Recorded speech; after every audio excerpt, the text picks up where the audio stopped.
Welcome back, persistent hikers, to Glimpses of our California parks.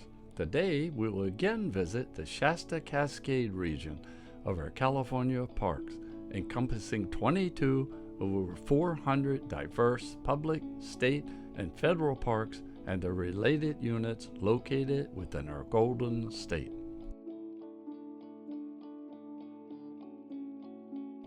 This third Lava Beds video will examine many of the prominent volcanic features found inside the park. Buttes, spatter cones, hidden caves, lava tubes, craters, ice caves, lava flow fields, collapsed tubes, and hidden valleys. Lava Beds National Monument is a 47,000-acre volcanic and historic public accessible park maintained by the National Park System. Lava Beds includes 13 established trails with different features and challenges. The trail heads on the Cave Loop Trail are paved until you reach the caved entrances. There are steel stairwells, rock steps, and lots of bending in the areas of the lava tubes. The Lava Beds trails include many level paved walk entrances, fairly level dirt trails to remote sites, and ankle-twisting lava formations all around. Don't overdo yourself and watch your step. Don't enter tight caves with mobility issues.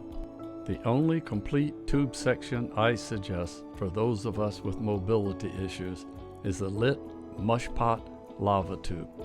It's paved and lit all the way to the end. Check out my Lava Bed Loop Trail video number 17. Located within Siskiyou and Modoc counties in Northern California, south of the city of Tule Lake, this park unit was established in 1925 to protect the sparse landscape, the volcanic features, the lava tubes, along with the history of the Modoc War. The Persistent Hiker documented this park unit in the month of October 2024 and hopes this short video and informative commentary will entice you and yours to come visit this scenic, geological, and historical federal park unit in the near future. The first park feature the Persistent Hiker visited was the Sconching Butte. You can take the gravel turnoff from the main park road to the back of the butte, where you will find a nice overview, as well as the entrance to the Butte Lookout Trail.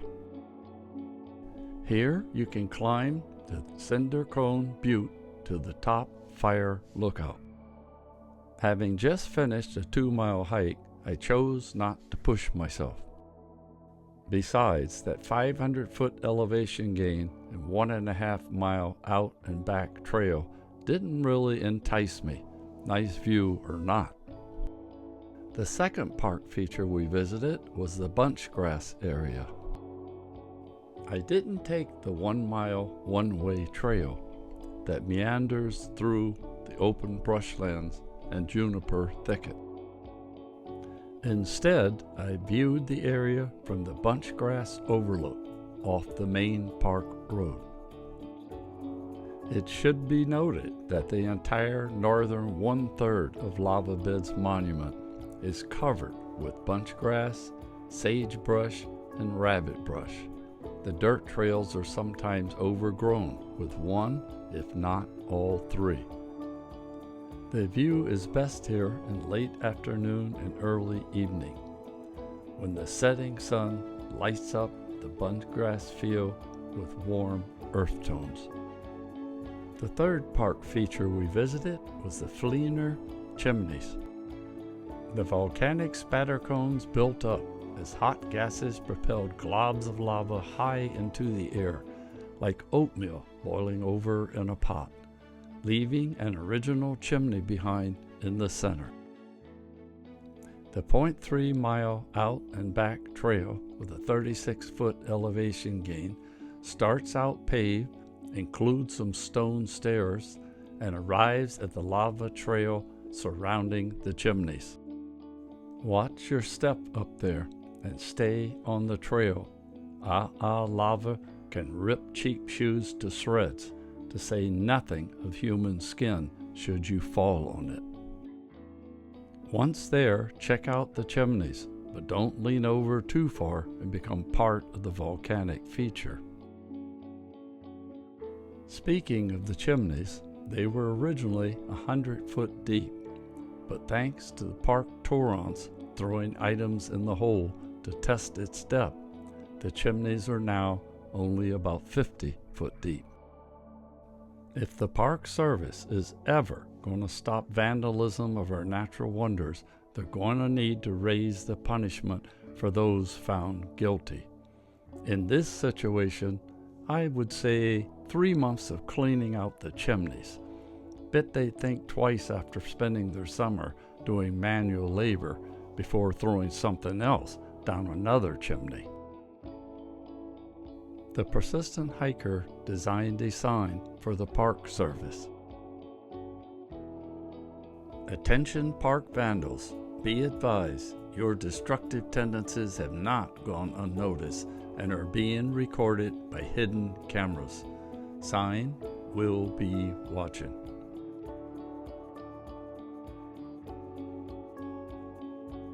These spatter cones and lava beds monument are associated with Gilman's Bluff, a major fault in the earth crust, paralleling the main road along the northwest corner of the monument. Magma rising through the fault erupted beneath Flinner chimneys, and the accompanying release of gases within it caused it to bubble explosively, like a carbonated beverage effervescence when uncapped, and to burp up globs of molten lava that built the steep-sided spatter cones. Lava flowing from deeper beneath the spatter cones built the Devil's Homestead lava flow that extends 3.5 miles north. Fleener Chimneys was one of the earliest tourist attractions at lava beds. The first wagon road into lava beds ran along the top of Gilman's Bluff and passed nearby to the west. It passed the Fleener Homestead about 13 miles south of Morill, Oregon, and it was after Sam Fleener that J.D. Howard named them. The fourth park feature visited was the Balcony Boulevard Caves. The 0.6 mile out and back trail is an easy walk with lots of bunch grass lining the narrow dirt path and rubbing your legs. About halfway, you will encounter the Balcony Cave. It is a segment of the northwest branch of the Bear Paw Butte lava tube system. It is a near-surface cave with 4 entrances. 3 are skylights, and the 4th is an easy walk-in entrance. The cave is characterized by high, wide bench shelves and a bridge, a short lower level roof between the benches, close to the walk-in entrance. Unfortunately, the Balcony Cave was closed, but the Boulevard Cave was open. Like the Balcony Cave, the Boulevard Cave is a segment of the far end of the Bear Paw Butte lava tube system. It is separated from Balcony Cave by about 200 foot of collapsed trench and a bridge. This is one of the few caves in the monument that would be a good long-term shelter if needed. The cave has a spacious main chamber and is well lit with natural light, and has a relatively flat floor and an especially well-preserved branch. With its carved step entrance, natural light illumination, and flat floor, I enjoyed exploring this cave. The persistent hiker would suggest this cave for those of us non-cavers who just want to take a peek inside without having to crawl around.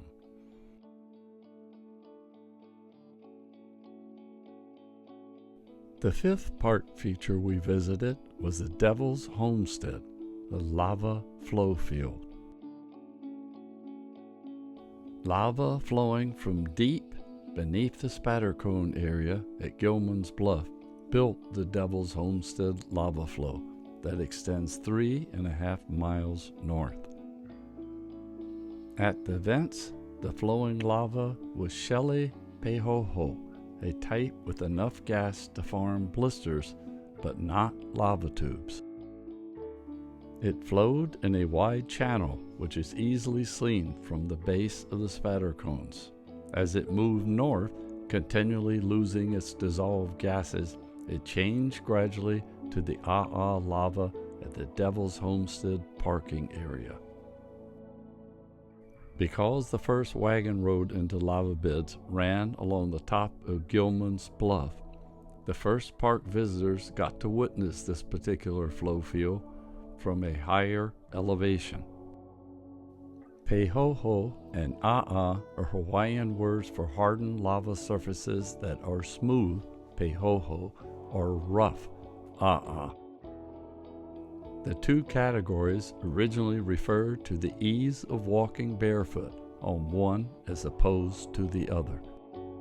As pehoho changes to it assumes various distinctive appearances, primarily depending on its viscosity and degree of movement. The term smooth pehoho, ropey pehoho, cauliflower clinky, near full-blown and others all describe stages in the transition from pehoho to